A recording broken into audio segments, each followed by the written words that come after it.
Bismillahirrahmanirrahim. Assalamualaikum warahmatullahi wabarakatuh. Alhamdulillah wassalatu wassalamu ala rasulillah. Wala hawla wala quwata illa billah. Allahumma allimna ma yanfa'una wanfa'na bima 'allamtana wa zidna ilma. Allahumma arinal haqqa haqqan warzuqna tiba'ah wa arinal batila batilan warzuqna ijtinabah. Kaum muslimin dan kaum muslimat rahimani wa rahimakumullah.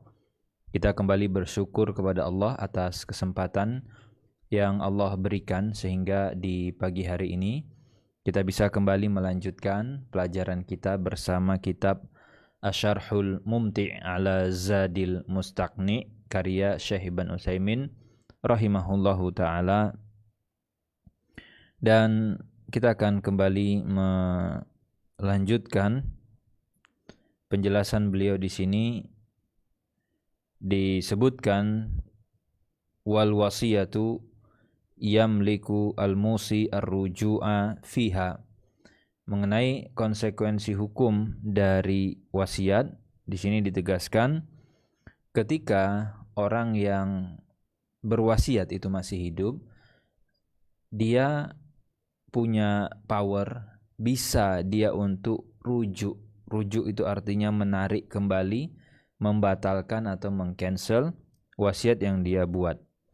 Falau awsa bi baitihi li fulan. Semisal dia punya pesan atau dia berwasiat, kalau saya meninggal nanti rumah ini untuk fulan atau tanah ini untuk fulan. Wa qala hadzal bait ba'da mauti yu'ta fulanan milkan lahu. Dan selalu diingat bahwa benang merah wasiat itu merupakan pesan yang dikaitkan dengan kematian. Jadi dibilang ya, misalkan kalau saya meninggal, kalau saya tidak ada, kalau saya sudah wafat.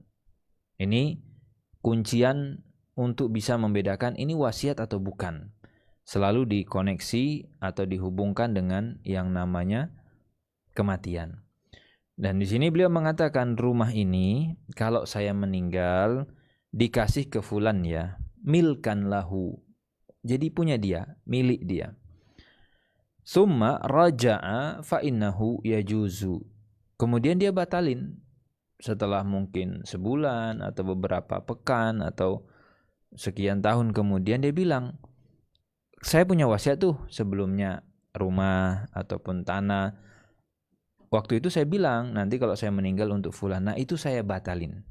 Saya cancel, saya anulir, saya enggak jadi wasiat. Itu boleh, fa innahu yajuz. Li'anna al-wasiyata la talzamu illa ba'dal maut, falahu an yarji'a. Karena wasiat itu dia sifatnya tidak mengikat sebelum ada kematian. Sehingga selama pembuat wasiat itu masih hidup, belum melewati kematian, wasiat tadi tidak bisa dikatakan terkunci, karena mungkin dibongkar kembali, mungkin diotak-atik lagi, direvisi. Itu konsekuensi yang harus dipahami oleh setiap pihak, bahwasanya saat pembuat wasiat masih hidup, dia masih punya kebebasan. Dan syariat membolehkan orang ini untuk membatalkan, merevisi, mengubah atau mengganti isi wasiat tersebut. Hada huwal al-farqu as-sani. Dan ini adalah perbedaan yang kedua, annal atiyata al-lazima wa hiyal maqbudah la yumliku ar-ruju' fiha. Ini yang membedakan antara pemberian ataupun hibah di saat masih hidup dan sudah diserahkan kepada penerimanya, ini sifatnya lazimah. Sifatnya menjadi mengikat, la yamliku rujuk, tidak bisa dibatalin, tidak bisa ditarik kembali oleh si pemberi hibah. Wal wasiyatu walau qabadaha al-musa lahu fa innal musi yamlik ar-rujuk fiha. Adapun wasiat itu meskipun gitu ya sudah dipegang dokumennya, diserahkan tuh kepada penerima wasiat atau mungkin sertifikatnya sudah diserahkan ke si pihak penerima wasiat, berarti kan sudah ada qabd atas isi wasiat sudah ada qabd atau serah terima untuk objek yang diwasiatkan. Tapi pertanyaannya apakah sama mengikatnya dengan hibah atau pemberian? Jawabannya tidak.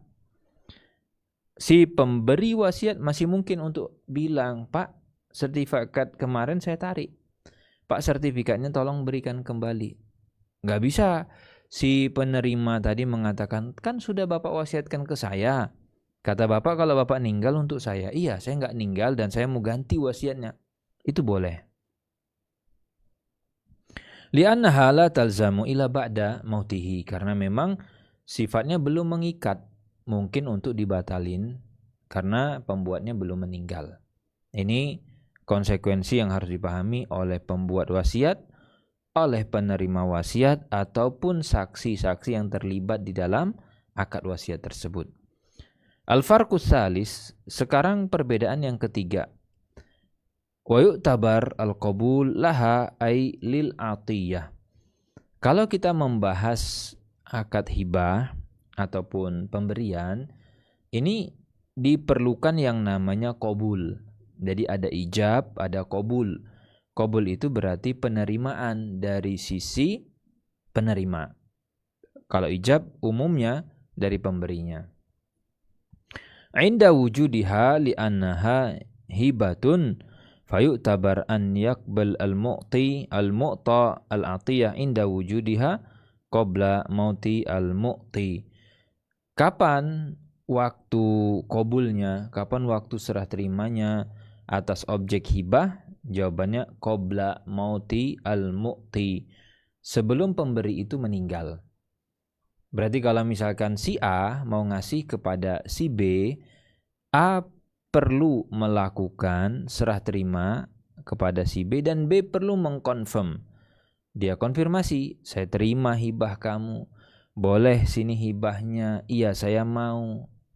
Dan itu dia terima sebelum si A itu meninggal dunia.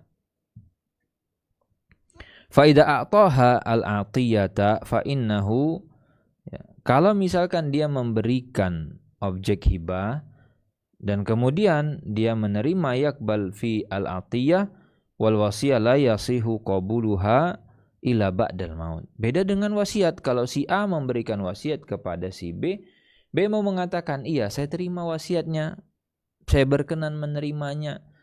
Ketika si A masih hidup, itu tidak berlaku. Nanti kita akan konfirmasi kepada si B. A waktu hidup dulu dia buat wasiat. Dan kamu masuk tuh dalam penerima wasiat oleh beliau. Nah pertanyaannya, ini ada harta sekian-sekian diwasiatkan untuk kamu, akan jadi milik kamu karena itulah yang diinginkan oleh si A. Selama si B itu bukan ahli waris, bukan orang yang terhalang dari menerima wasiat, kita bisa konfirmasi sama dia.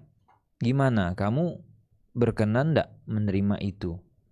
Karena dia punya hak kan untuk menolak. Kalau dia berkenan ya sudah kita kasih, tapi itu setelah si A meninggal. Bukan saat si A-nya masih hidup. Hatta law qala al-musi inni awsaitu laka bihadzal bait ba'da mauti milkan laka faqala al-musa lahu qabiltu wa syakarallahu sa'yaka wa jazakallahu khairan. Sekalipun ucapan itu atau statement itu bahkan dituliskan dengan tegas dinyatakan oleh si A kepada si B. Meskipun waktu masih hidup B mengkonfirmasi. Contoh ya, A bilang, B, rumah ini setelah saya meninggal, saya wasiatkan untuk diberikan kepada kamu dan jadi milik kamu. Apa yang dibilang oleh si B? Si B mengatakan, ya saya terima kalau memang itu kemauan kamu dan juga saya doakan semoga Allah balas kebaikan kamu dan ganti yang lebih baik. Kan saat hidup B mengkonfirmasi keinginan, pesan dan wasiat dari si A tadi. Wa dhahaba ila katibin al-adl, katib al-adl wa qala inni awsaitu bi baiti li fulan ba'da mauti falahu an yarji'a li annaha wasiyatun. Lalu si A bahkan itu sudah mempatenkan, sudah membuatkan akta yang otentik di notaris sudah dibuat, atau mungkin ditulis di bawah tangan saja oleh dia, ada saksi-saksi. Lalu setelah si A membuat itu dan diberikan salinannya kepada si B, ada saksi yang lain, dan dia batalin tuh. Dia bilang, saya mau buat akta baru, wasiat yang ini menganulir, merevisi dan mengganti atau mengubah isi wasiat saya sebelumnya. Itu boleh. Ini yang harus dipahami, dan kalau boleh saran tentu ya kepada orang-orang yang akan diberikan wasiat, berarti dia butuh sikap untuk tidak terlalu berharap. Kenapa? Nanti dia kecewa. Kalau si A meninggal dan sebelum meninggal ternyata dibatalin, kan kecewa si B-nya. Nah, untuk si A sendiri yang membuat wasiat, ya sebaiknya gitu kan, kalau memang ada kemungkinan mau batal atau yang lain, ya pertimbangkan dulu matang-matang supaya tidak mengecewakan orang lain. Walaupun sah sebenarnya dan boleh dia merevisi isi wasiat atau mengganti. Al-farqur rabi', sekarang perbedaan yang keempat antara wasiat dengan hibah. Annahu la yasbutu al-milku lil musalahu min hinin tamma aqdil wasiyah. Kepemilikan itu belum berpindah dari pemberi atau pembuat wasiat ke penerima, meskipun akadnya sudah sah, akadnya sudah sempurna. Jawabannya, tidak berpindah kepemilikan. Bal al-milku lil musi. Di mana posisi kepemilikan itu masih berada di pihak pembuat wasiat. Bi khilafil atiyah, beda dengan pemberian, beda dengan hibah. Kalau hibah, fa innahu yasbutu al-milku fiha hina wujudiha wa qabuliha. Ketika diterima, ketika qabul dilakukan oleh si penerima hibah, kita bisa bilang berarti sudah beralih kepemilikan dari A kepada si B. Walihada qala, maka dikatakan wa yasbutu al-milku idzan ay inda wujudiha wa qabuliha, wa yatafarra ala hadza annahu law zadatil atiyah ziyadatan muttasila aw munfasila fahiya lil mu'ta bi khilafil wasiyah fa'alna ma'ulil warasah. Apa beda konsekuensi dari berpindahnya kepemilikan? Nah, ini setiap kepemilikan ini punya turunan hukum. Setiap akad punya konsekuensi yang berpengaruh terhadap kepemilikan, berpengaruh dia terhadap tadi turunannya. Sekiranya gitu ya, kepemilikan itu sudah berpindah melalui jalur hibah. Berarti A menghibahkan kepada si B dan B mengkonfirmasi, baik saya terima. Kalau misalnya aset ataupun objek hibahnya adalah aset yang tidak bergerak seperti tanah, seperti rumah, properti, sawah, ruko, gudang, apapun itu ya yang sifatnya tidak bergerak.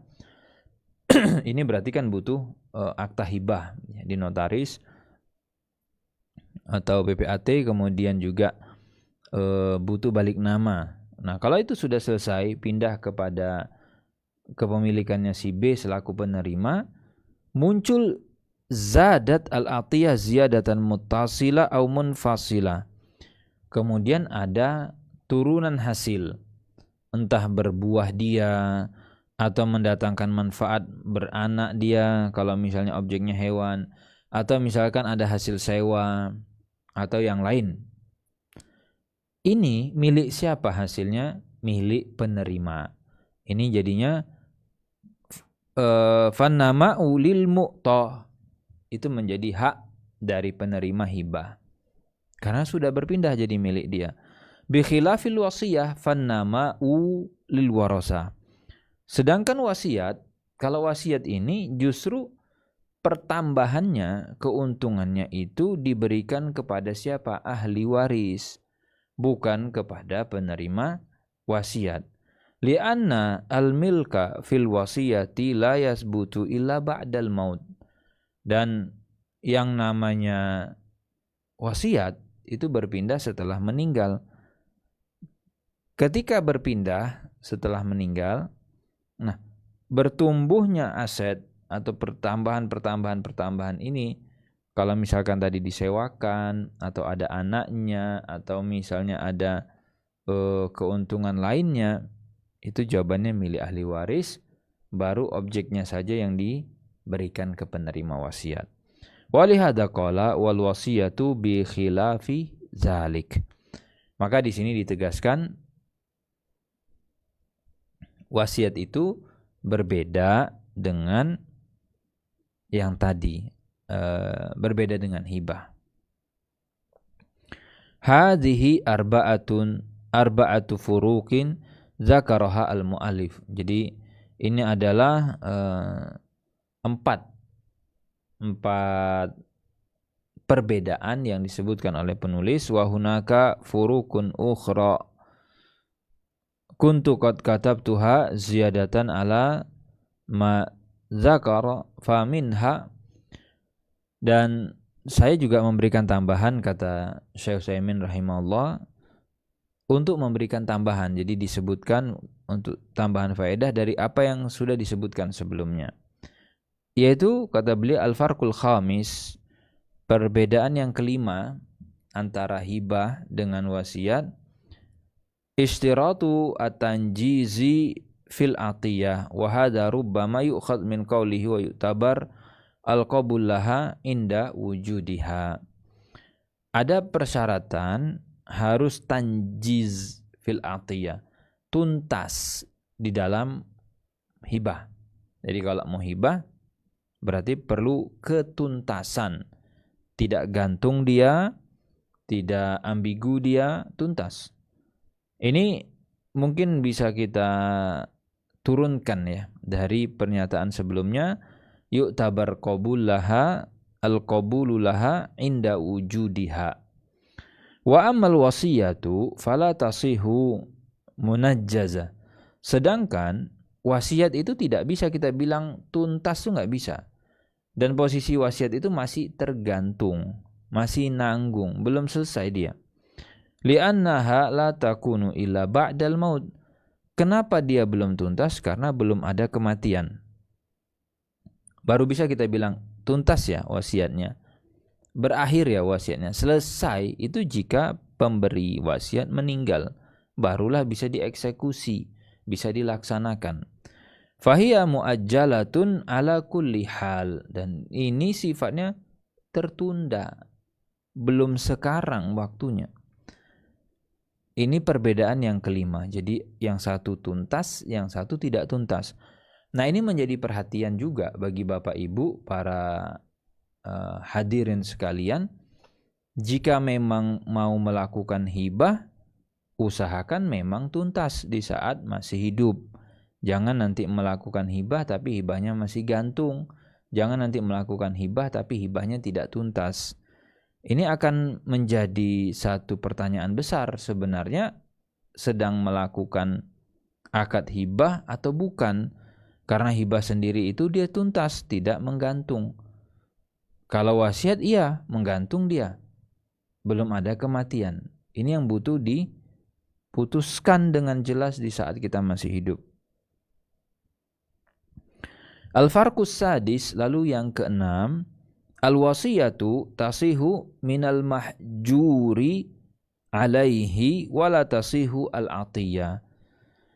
Wasiat itu boleh dilakukan oleh orang yang mahjur. Orang yang mahjur itu orang yang diboikot. Orang yang diboikot artinya dibatasi hak dia untuk melakukan transaksi atas harta yang dia miliki. Itu namanya mahjur. Sebabnya bisa untuk kemaslahatan dirinya sendiri, sebab yang lain bisa untuk kemaslahatan orang lain. Kalau untuk kemaslahatan diri sendiri berarti misalnya ya orangnya masih safi, atau misalnya pelaku akadnya itu belum balik, atau misalkan dia tidak cakap hukum.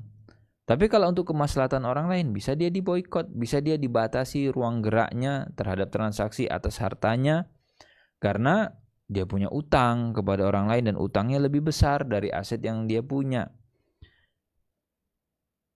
Tapi wasiat itu mungkin dilakukan oleh orang yang mahjur, yang diboikot tadi. Karena kan waktu masih hidup masih gantung.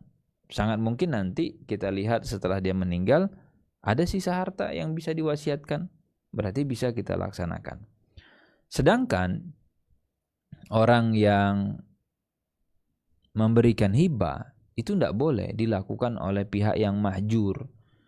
Pak, ini kan posisi Anda sedang diboikot, sedang dibatasi ruang geraknya untuk melakukan transaksi atas harta.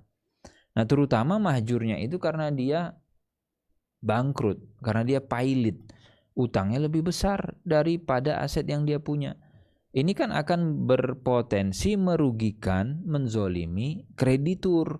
Krediturnya itu belum dibayar haknya, sementara sisa aset atau harta yang dia punya lebih sedikit tuh si debiturnya. Lalu mau dihibahkan pula sama dia. Ya bilang sama dia, Pak, nggak bisa. Kalau Bapak hibahkan, nanti gimana nasibnya kreditur? Kasihan mereka. Masalan rajulun alaihi duyun aksar min mahlihi. Apa contohnya? Syekh membawakan contoh, ada orang dia punya utang dan utangnya lebih gede dari aset. Hartanya lebih sedikit dari utang. Masalan alaihi asyara alaf riyalin wa misalu maluhu samaniyata alaf riyal wa hujira alaihi. Ini orang pailit. Karena misalnya harta dia itu katakan 80 juta, asetnya utangnya 100 juta. Utangnya lebih besar. Karena utangnya 100 juta, aset dia cuma 80. Dan dia dinyatakan pailit orang ini. Falayumkinu an yu'tiya ahadan min hadhihi as-samaniyah. Enggak bisa kalau dia mau menggunakan sisa uang 80 juta itu diberikan secara cuma-cuma atau dihibahkan. Li'annahu mahjurun alaihi, karena dia dibatasi ruang gerak dia untuk harta ini. Karena kamu belum bayar haknya kreditur. Kalau kamu diberikan kebebasan otak-atik 80 juta ini, masalah nanti. Sempat 80 juta ini kamu sedekahkan 10 juta, sisa 70. Hak kreditur jelas berkurang lebih banyak. Fahadhil atiyatu tabarru yatadamman isqata wajibin. Yang namanya derma, yang namanya hibah, hadiah, pemberian itu merupakan akad tabarru, akad sosial yang mana dia punya konsekuensi menggugurkan kewajiban. Maksudnya gimana? Kamu kan tercatat ada kewajiban bayar utang. Kok malah ngerjain yang tadi tidak wajib? Kan tabarru, sifatnya sosial, sifatnya anjuran, sifatnya sunnah, sifatnya cari pahala. Yang wajibnya jadi terbengkalai. Kalau uang kamu aslinya tadi 80, kan minusnya minus 20 tuh. Lah kalau sempat, terus kalau misalkan yang 10 dilepas, yang 20 dilepas, sisanya berapa? 50.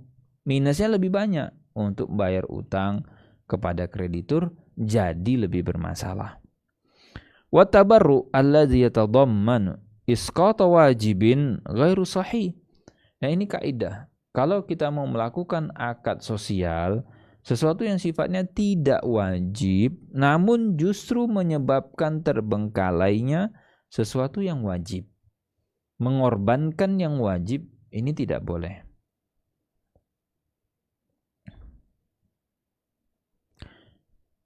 Lakin law awsa ba'da mautihi bi alfai riyalin fa innahu yajuz.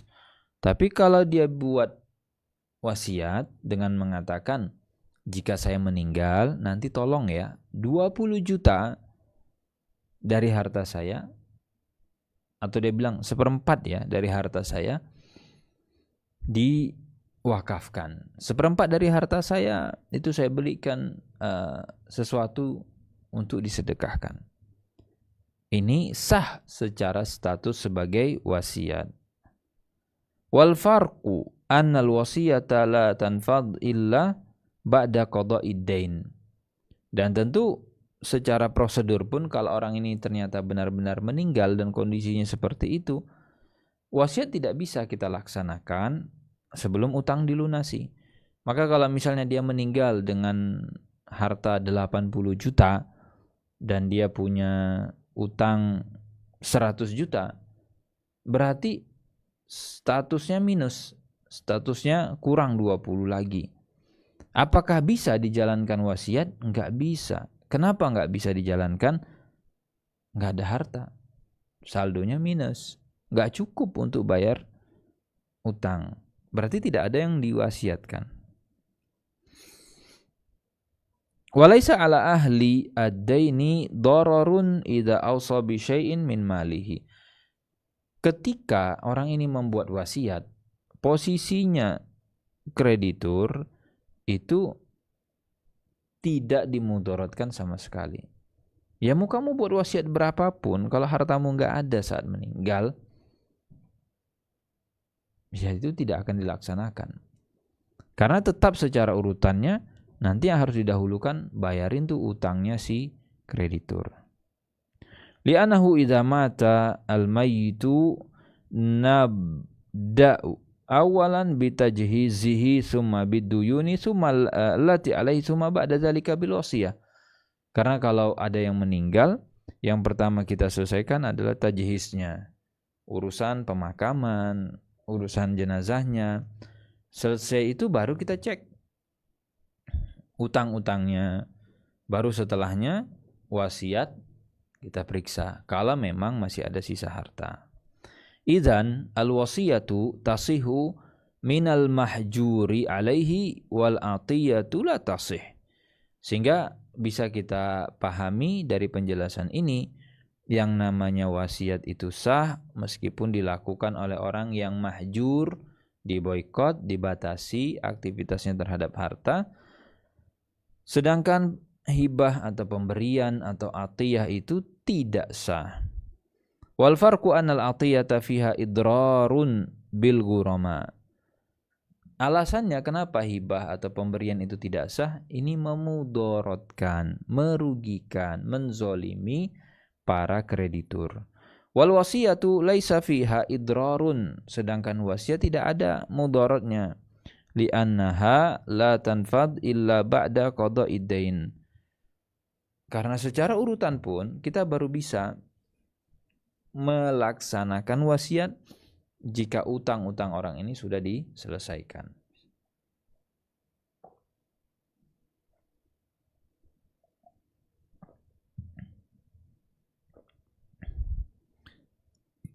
Wa hal tasihu minal mahjuri alaihi lissafahin. Nah, sekarang coba kita lanjut ya. Ini tadi sebab boikotnya atau sebab pembatasannya terhadap harta gara-gara safah. Gara-gara orang ini dalam tanda kutip belum cakap hukum, tidak paham dia dengan kaidah transaksi, mudah dibodohi, mudah ditipu, terlalu polos. Kalau yang sebelumnya dia dibatasi ruang geraknya karena utang. Kalau ini dia nggak pilot sebenarnya, tapi memang safah. Karena dia tidak rosyid, karena dia belum cakap hukum, belum paham kaidah transaksi secara umum. Al-mahjur alaihi lisafain imma an yakuna saghiran wa imma an yakuna majnunan wa imma an yakuna balighan aqilan lakinnahu safi la yusinu tasarruf. Orang dikatakan safi dalam tanda kutip tidak layak ya, atau misalnya mohon maaf dungu atau yang sejenisnya gitu ya. Itu sebabnya bisa macam-macam. Intinya tidak cakap hukum itu sebabnya macam-macam. Karena dia masih anak-anak bisa. Kenapa kok anak-anak dikatakan safi? Karena memang secara akal belum sempurna fungsinya, belum berfungsi dengan baik. Mudah ditipu orang, mudah dibodohi. Lalu keridhoannya itu seringkali tidak benar-benar berdasarkan pertimbangan yang matang. Atau bisa juga orang ini dikatakan safi atau safa karena majnun, gila, dia stres, dia tidak waras, dia berarti secara akal tidak berfungsi dengan baik.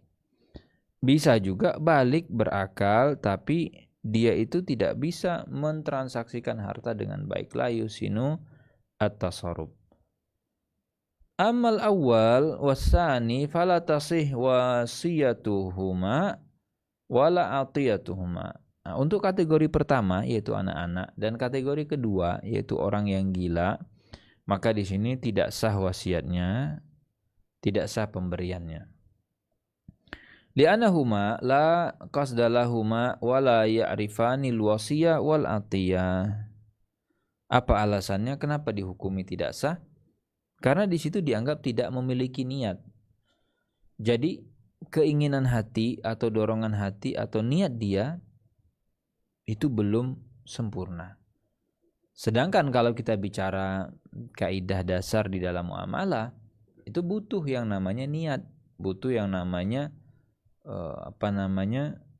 keikhlasan atau sukarela, keridhoan. Nah, keridhoannya itu tidak muncul dengan maksimal, dengan baik pada anak-anak atau pada orang gila. Gimana cara kita mengkonfirmasi? Kemudian juga mereka itu tidak mengetahui mana wasiat, mana hibah, konsekuensinya bagaimana. Wa ammas salis fa fihi qaulan qala ba'du ahli ilmi tasihhu wasiyatu li'annahu innama hujir alaihi limaslahati nafsihi wa ba'da mautihi la yadurruhu ma dhahaba min malihi ila sawabil akhirah masalan. Nah, bagaimana dengan kategori ketiga? Kategori ketiga ini orangnya tidak gila, tidak anak-anak juga, dia dewasa. Cuman memang secara kemampuan, mungkin karena tidak terlatih ya, karena tidak dibiasakan atau alasan lain lah. Intinya orang ini beneran tidak cakap, beneran tidak mampu dia melakukan transaksi. Padahal itu sifatnya dasar, padahal sifatnya umum, benar-benar gak paham dan tidak mampu gitu ya. Nah, di sini dikatakan ada dua pendapat. Sebagian bilang tetap sah kalau dia buat wasiat. Alasannya apa? Karena dia dihalangi untuk melakukan transaksi, dibatasi ruang geraknya, itu sebenarnya demi kepentingan dirinya. Kenapa kita batasi, kamu nggak boleh transaksi begini begitu, harus izin wali kamu, supaya harta kamu nggak habis, supaya kamu tidak dibodohi orang, supaya nanti kamu tidak diakal-akali. Jadi poinnya demi kepentingan dia, demi kemaslahatan dia. Wa ba'da mautihi la yadurruhu ma dhahaba min malihi ila sawabil akhirah masalan. Tapi begitu dia sudah meninggal, kalau dia buat wasiat tadi, itu kan dia tidak dirugikan. Dan dia itu juga bisa mendapatkan konversi pahala itu ya. Kalaupun apa yang dia lakukan dulu di dunia itu menjadi saldo pahala. Lakin fin nafsi min hadza syai' li anna safi la yusinu tasarrufa ana atawaqqaf fi hada. Nah, lalu bagaimana tuh pandangan Syekh Utsaimin terhadap case ini? Beliau mengatakan sebenarnya saya pribadi, kata beliau, itu merasa kurang pas ya dengan pendapat ini, karena orang yang safih, tidak cakap hukum, tidak tadi itu kan sebenarnya dia tidak kompeten, tidak bisa melakukan transaksi, la yusinu tasarruf. Lalu apa pilihan beliau? Beliau mengatakan atawaqqaf fi hada. Beliau tidak memberikan jawaban yang lebih rajih A atau B. Yang lebih terpilih pendapatnya itu yang model A atau yang model B. Jadi beliau atawaqqaf. Al-farqus sabi. Nah, sekarang apa beda yang ketujuh antara hibah dengan wasiat? Al-wasiyatu tasihu bil ma'juzi anhu wal atiyatu la tasih falau atau syai'an ma'juzan anhu ka jamal syarid wa abdin abik wa ma asbah dalik fa innaha la tasihul atiyah alal masyhuri minal madhab. Kalau kita melihat sikap dari madhab Hambali untuk hibah dan wasiat, Wasiat itu di sini dikatakan sah untuk sesuatu yang ma'juz. Jadi kalau mau buat wasiat dan objek wasiatnya itu sesuatu yang tidak memungkinkan atau tidak ada kepastian bisa dikembalikan atau bisa diserahkan, tetap dikatakan sah. Sedangkan atiyah, pemberian, katanya la tasih, tidak sah. Fala a'ta syai'an ma'juzan anhu kajamalin syaridin wa abdin abik wa ma'asbah dalik. Kalau si A memberikan kepada B, B ini saya punya ya mobil. Mobil ini dicuri orang, hilang mobilnya, mau saya hibahkan ke kamu. Boleh. Katanya kalau hibah itu tidak sah. Wasiat, mobil itu kalau saya meninggal, mobil kamu yang mana? Itu yang hilang, yang dicuri orang itu. Kalau saya meninggal, saya wasiatkan untuk si B. Nah, di sini dikatakan la tasihul atiyah alal masyhur minal madhab. Jadi kalau menurut pandangan madhab Hambali tidak sah menghibahkan sesuatu kepada orang lain sedangkan sesuatu itu sedang hilang. Tidak tahu di mana, dicuri orang. Wal qaulur rajih annaha tasih. Walaupun kalau menurut pendapat yang lebih kuat kata Syekh Utsaimin itu sah. Tidak mengapa memberikan kepada orang lain sesuatu yang dalam tanda kutip mengandung goror atau kita tidak bisa serah terimakan. Li'anal mu'ta imma an yaghnam wa imma an yuslam wa laysa fihi murahana. Lakin alal madhab la tasihul atiyah bil ma'juzi anhu wa tasihul wasiyah. Kalau alasannya apa? Alasannya si pihak penerima hibah dia akan berada di dalam dua titik atau berada di dalam dua kondisi dan dua keadaan. Apa itu? Ya jawabannya kalau dia tidak diuntungkan, dia tidak dirugikan.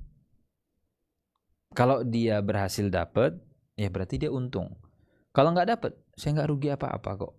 Jadi posisinya aman sebenarnya, tidak ada risiko, tidak ada mudarat sama sekali. Walaupun memang kalau kita lihat pandangan daripada mazhab Hambali ini itu mengatakan tidak sah menghibahkan sesuatu yang ma'juz, sesuatu yang tidak bisa diserah terimakan. Tapi kalau dalam konteks wasiat katanya malah sah. Wal farqu annal wasiyah la yashtarit tamlikuha fi al-hal farubama yaqdir 'alaiha fi ma bainal wasiyah wal maut. Kenapa kok wasiat sah? Jadi ini kita coba lihat argumennya daripada mazhab Hambali. Kenapa wasiat bisa dibilang sah pada objek yang enggak jelas itu, tapi hibah enggak bisa? Alasannya wasiat itu tidak mensyaratkan atau bukan syarat wasiat harus dimiliki atau berpindah kepemilikan di saat itu. Kan wasiat tidak begitu. Wasiat itu tidak ada ceritanya pindah kepemilikan sekarang. Yang pindah kepemilikan sekarang itu hibah. Nah, lalu hubungannya dengan barang hilang, hubungannya adalah rubbama yakdir alaiha. Bisa jadi setelah akad wasiat hingga nanti tiba kematian ketemu di tengah-tengah ini. Dapat barangnya, kembali barangnya, berarti kan bisa diserahkan, bisa diberikan. Wasahih fi hadza anna kiltaihima tasihu bil ma'juzi anhu. Tapi komentar Syekh Utsaimin sebenarnya baik wasiat ataupun hibah secara status sah, keduanya sama. Jadi boleh. Jadi tidak ada istilahnya itu sah untuk hibah lalu sah untuk wasiat atau dan tidak sah untuk hibah. Tidak ada istilah seperti itu. Nah, berikutnya al-farqus samin. Yang ke-8. Nih sekarang perbedaan ke-8. Jadi cukup banyak ya perbedaan antara hibah dengan wasiat. Ini akan sangat membantu Bapak Ibu ya. Kalau misalnya bingung gitu. Jujur saya bingung, apa bedanya hibah dengan wasiat? Baca aja poin ini. Nanti akan ketahuan, oh kalau begini, ini, itu hibah berarti. Tapi kalau seperti ini, wasiat itu. Dengan kita mengenali identitas masing-masing akad akan kelihatan ini hibah, akan kelihatan ini wasiat. Al-farqus samin al-wasiyah laha syai'un muayyanun yambaghi an yusa fihi. Nah, wasiat itu dia ada sesuatu yang sifatnya muayyan, lalu perlu untuk dipesankan atau diwasiatkan, sedangkan atiyah tidak.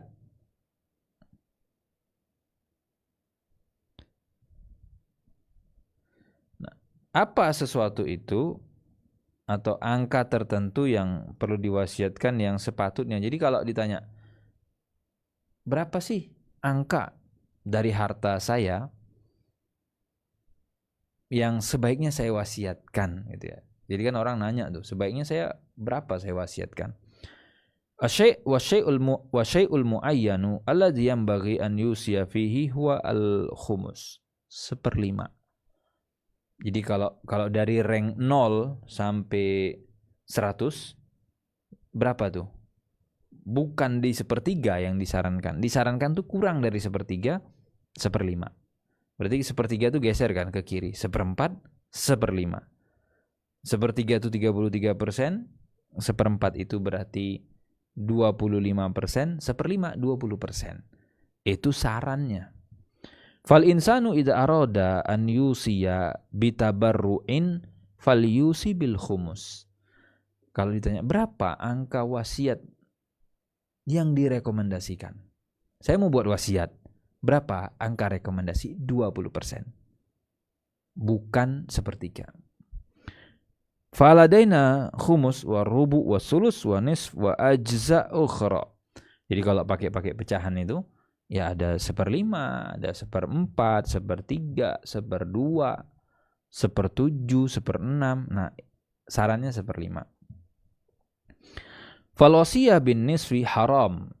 Wasiat kalau angkanya itu setengah haram. 50% enggak boleh. Wal wasiyah bis sulus jaizah. Wasiat 1/3 itu boleh. Wal wasiyah bir rubu jaizah. 1/4, saya mau wasiat 1/4, 25% boleh. Dan itu lebih baik dari 1/3. Wal wasiyah bil khumus, wasiat 1/5 itu afdol minhuma. Jadi kalau ditanya berapa angka wasiat yang paling afdol, 1/3, 1/4 atau 1/5? Jawabannya 1/5. 1/5 lebih afdol dari 1/4 dari 1/3. 1/4 lebih afdol dari 1/3. Ay minas sulus war rubu. Liqauli Nabi sallallahu alaihi wasallam hina sta'dzanahu Sa'ad ibn Abi Waqqas radhiyallahu anhu. Apa dasarnya? Kenapa diputuskan atau kenapa muncul 1/5? Itu lebih afdol dari 1/4 dan 1/3. Ini based on ya, berdasarkan kisah dari Sa'ad ibn Abi Waqqas ketika tanya kepada Rasul fi an yusiya bi aksari minas sulus faqala, ketika dia bilang bisa enggak saya itu wasiat 1/3 atau lebih, maka Rasul kasih kuncian as-sulus was-sulus katsir, 1/3 ya maksimal, dan 1/3 itu banyak. Wa qaulu nabiyyina sallallahu alaihi wasallam, dan Rasul juga bersabda as-sulus katsir, 1/3 itu banyak. Yuhi bi annal aula an-naqsu min anhu, dan ini sebenarnya gitu ya. Ada bahasa isyarat, ada kalimat tersirat. Apa yang tersirat? Yang lebih utama, lebih afdol, kurang dari 1/3. Wa Ibnu Abbasin radhiyallahu anhuma ma a'tahu Allah ta'ala minal fahmi yaqul. Ibnu Abbas itu radhiyallahu anhuma, di mana beliau diberikan pemahaman oleh Allah Azza wa Jalla. Allah mafaqihu fid din, dia dipahamkan oleh Allah tentang Islam, tentang agama ini. Dan beliau mengatakan lau anan nasa, kalau sekiranya orang-orang itu ghaddu minas sulus ila rubu', geser angkanya dari 1/3 ke seperempat. Liqauli Nabi sallallahu alaihi wasallam as-sulus wa sulus katsir. Sepertiga itu banyak. Yakni lakana ahsan. Maksudnya apa kalau orang itu geser dia dari sepertiga ke seperempat, itu lebih baik, kata Ibn Abbas. Amma Abu Bakrin radhiyallahu anhu faqad salaka maslakan akhar wastambata istimbatan akhar. Dan Abu Bakar itu justru punya pandangan sendiri dan penjelasan sendiri mengenai angka ini. Kata beliau, wa fahima fahman amiqan. Kata Abu Bakar itu pemahamannya sangat dalam sekali. Fa'ausa bil khumus. Beliau memberikan wasiat 1/5. Wa qala usi bima radiyallahu li nafsihi. Jadi saya usi mewasiatkan apa yang Allah ridho untuk dirinya sendiri. Jadi kan kalau kita bicara jatah ya, terkait dengan harta rampasan perang dan yang lain, Allah minta berapa? 1/5 khumus. Makanya wa'malu annama ghanimtum min syai'in fa anna lillah khumusahu. Jadi Abu Bakar itu dasarnya tadi Allah Subhanahu wa taala itu dari ghanimah itu mintanya 1/5. Maka saya pakai angka 1/5. Walidzalika i'tamadal fuqaha rahimahullah annal juz'a alladhi yanbaghi an yusa bihi wal khumus. Dan itu yang kemudian dijadikan rujukan atau pegangan ketika menjawab berapa angkanya. Ideal atau yang terbaik 1/5. Bukan 1/3, bukan 1/4. Hadhihi aidan mas'alatun uhibbu min talabatil ilmi an yunabbihu an-nasa 'alaiha. Dan kata Syekh, untuk poin ini saya juga ingin mengingatkanlah para penuntut ilmu, kata beliau, agar menyadarkan orang-orang. Masyarakat itu dikasih tahu, fal'an al-wasaya kulluha illa masyaallah bisulus. Kata Syekh, kayaknya sekarang itu orang kalau buat wasiat asik mentok di sepertiga. Illa masyaallah, kecuali ada yang dikehendaki Allah kurang dari situ. Yaqulul musi ausaitu bisulusi. Subhanallah, kata beliau. Jadi kalau kita lihat orang wasiat sepertiga. Ar-Rasul sallallahu alaihi wasallam maka sahu Sa'ad radhiyallahu anhu minas sulusain ila sulus faqala sulus katsir falima adalah nursyidul amma la siyama idza kana ya warasatuhum fuqara an yusu birrubu faqal. Jadi saat itu ketika minta ke Rasul turunkan, jangan setengah, jangan 2/3, jangan geser 1/3, dan itu banyak. Maka kenapa kita tidak mengedukasi gitu ya, la nursyid, tidak meliterasi masyarakat kita, apalagi misalkan ahli waris mereka itu butuh, keluarga mereka itu butuh gitu ya. Kenapa harus dipentokin ke 1/3? Di 1/4 lah, atau kurang dari 1/4, 1/5 itu. Lakin hada qalil ma'al asaf, kata beliau. Dan ini sedikit sekali ya orang yang mengingatkan tentang poin itu. Wal kutab yurduna man hadara ilaihim lil wasiyah yaqulul katib bikam turid an tusi fayaqul bisulus. Jadi para notaris nih terutama, kan akta wasiat yang otentik itu kan notaris ya yang pegang kan, atau PPAT, antara itulah. Tapi PPAT ini biasanya yang berkaitan dengan tanah khususnya, properti itu tadi. Nah, umumnya di notaris. Dia bilang, Pak, Bapak mau wasiat berapa? Terus dia bilang, ya 1/3 Pak, 1/3 katanya. Fala yakul al-katib lahu bal birrubu abil hums. Nah, si notaris nggak mengarahkan tuh, Pak, yang afdol itu Pak 1/5 loh Pak. Yang afdol itu 1/4 loh Pak. Jadi Ibnu Abbas itu mengatakan tadi 1/4. Kalau Abu Bakar 1/5. Karena berdasarkan jatah Allah itu pada ghanimah itu 1/5. Wa hadza ghalat. Dan ini menurut Syekh itu kurang pas gitu ya. Kalau tidak diarahkan. Jadi masyarakat itu butuh diarahkan, diedukasi, diliterasi. Baik Bapak dan Ibu, semoga ada faedahnya ya. Itu dulu yang kita bahas pada kesempatan ini. Insya Allah di pertemuan berikutnya masih di halaman 132. Kita lanjut lagi gitu ya. Semoga ada manfaatnya. Kita akhiri. Wassallallahu ala nabiyina Muhammad wa ala alihi wa sahbihi wasallam. Assalamualaikum warahmatullahi wabarakatuh.